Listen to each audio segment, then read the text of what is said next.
গ্রেফতার হলো ময়নার নিজের বাবা মা। আমার মেয়ের খুনের পিছনে আমি দায়ী। আমি যদি বাইরে না যাইতাম তাহলে কোনটা হতো না।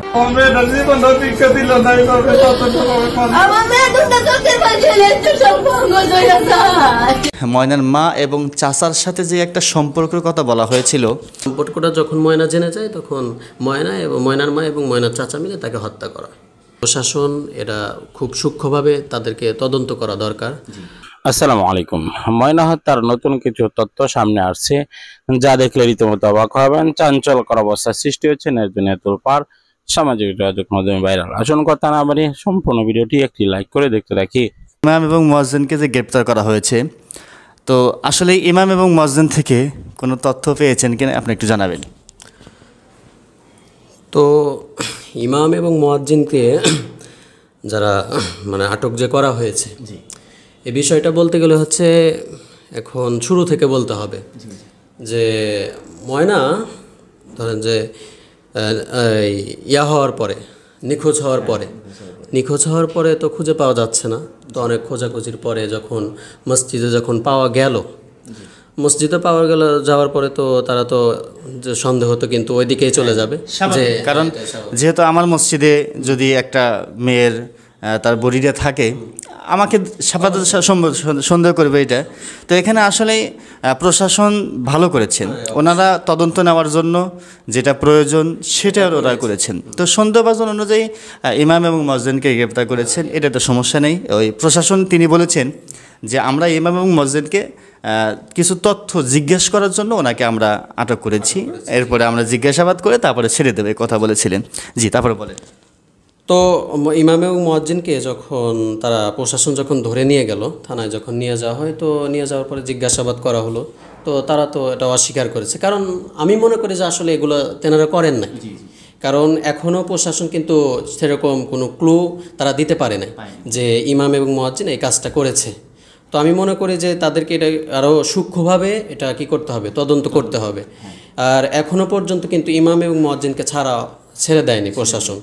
আমার মনে হয় যে যেহেতু এখনও পর্যন্ত কোনো প্রমাণ তাদের পাওয়া যায়নি, তাদের বিরুদ্ধে যেহেতু কোনো প্রমাণ পাওয়া যায়নি, তাই আমার প্রশাসনের কাছে বিনত অনুরোধ থাকবে যে তাদেরকে একটু ছেড়ে দেওয়ার আর কি, যেহেতু পাওয়া যায়নি, ক্লু পাওয়া যায়নি। আর তারা যদি করে আরও কিছু তদন্ত করে তারা যদি এটা পেয়ে থাকে, তো আমি মনে করি যে তাদেরকে শাস্তি হওয়া দরকার। হ্যাঁ,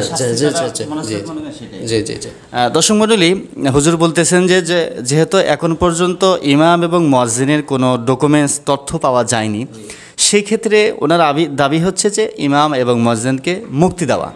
আর যদি প্রশাসন আরও কিছু তদন্ত করতে চান, তদন্ত করার পরে যদি দেখে যে না আসলে ইমাম এবং মুয়াজ্জিন এটার সাথে জড়িত আছে, তখন ওনার কথা যে আমরা অবশ্যই ময়নার সাথে যারা যারা জড়িত এদের দৃষ্টান্তমূলক আমরা শাস্তি চাই, যেই হোক না কেন, চাই ইমাম মুয়াজ্জিন হোক, সাধারণ কোনো মানুষ হোক, যেই হোক না কেন।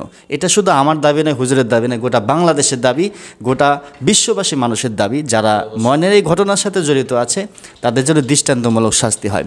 তো হুজুর, আমি আরেকটা বিষয় আপনার কাছে জিজ্ঞাসা করবো, সেটা হলো এই যে ময়নার মা এবং তার চাচাকে নিয়ে যে একটা সম্পর্কের কথা বলা হয়েছিল ফেসবুকে, যেটা মোটামুটি একটা গুঞ্জন হয়েছে, এটা আসলে কতটুকু সত্য, আপনি কতটুকু জানেন?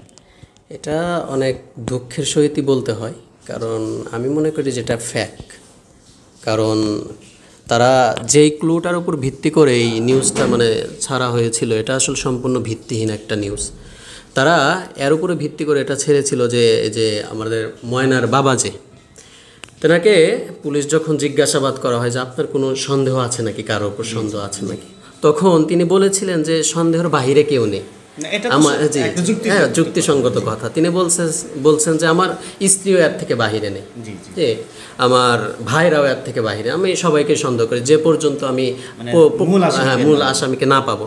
তো এই কথার উপর ভিত্তি করে কিছু কিছু নীল আছে, সাংবাদিক মিডিয়া আছে, যারা এই কথার উপর ভিত্তি করে তারা একটু সাজানো নাটক মনে হয় যে তারা এটা ছড়িয়েছে যে ময়না এবং ময়নার চাচা এবং তার মার ভিতরে সম্পর্ক ছিল। তো এই সম্পর্কটা যখন ময়না জেনে যায়, তখন ময়না এবং ময়নার মা এবং ময়নার চাচা মিলে তাকে হত্যা করা।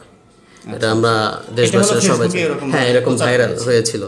তো এটা নিয়ে অনেক গুঞ্জন হয়েছে। এখন আমার বলতে দুঃখ কষ্ট লাগে যে এই বিষয়টা নিয়ে তারা ময়নার মা ময়নার বাবা তারা বাহির হতে পারে না ঘর থেকে। আমরা তো দেখি এলাকায় থাকি। হ্যাঁ, সেদিন আমি একটা জিনিস জানলাম, ময়নার মা বলেছে যে রুমিন ফারহানা, ব্যারিস্টার রুমিন ফারহানা ময়নার মায়ের বাড়িতে গিয়েছিলেন। যাওয়ার পরে রুমিন ফারহানাকে জড়িয়ে ধরে ময়নার মা কান্নাকাটি করে বললো, আপা দেখেন আপা আসলেই আমি এখন ঘর থেকেও বের হতে পারতেছি না। ঘর থেকে বের হব, এলাকার মা বোনেরা তারা এসে আমাকে বলে, দেখো কেমন মা, নিজের মেয়েকে নিজে এই দুনিয়া থেকে বিদায় করে দিল। অথচ আমি তো এই কাজটা করিনি, আমি একজন মা হয়ে কিভাবে এই কাজটা করতে পারি? আসলেই আমার জানা মতে একজন মা হয়ে, আপন মা হয়ে এরকম কাজ করবে, এটা আসলেই জাহিলিয়াতের যুগের হিসাব ভিন্ন, কিন্তু এরকম হওয়াটা। তারপরেও যাই হোক, যেহেতু আমরা এখন পর্যন্ত প্রশাসন তদন্ত পাইনি, যেহেতু তার মা এবং চাচার যে সম্পর্কের বিষয়টি নিয়ে কথা বলা হয়েছিল, সেটা যেহেতু কোনো প্রশাসন ওইভাবে তদন্ত করে পাওয়া যায়নি, তো আমি মনে করি যে কোনো একটা বিষয় মানুষের নামে বলতে গেলে আগে সেটা জানা দরকার। তদন্ত যেহেতু এখনো হয়নি, এই বিষয়টি নিয়ে আমরা কখনোই মুখ খুলব না। কারণ যদি আসলে ওর মা এবং চাচা যদি সম্পর্ক থেকে থাকে, তাহলে অবশ্যই এটা প্রকাশ হবে, তখন আমরা এটার বিচারের দাবি জানাবো, নাকি বলে? জি, আমি তো আগেই বললাম যে প্রশাসন এটা খুব সূক্ষ্মভাবে তাদেরকে তদন্ত করা দরকার।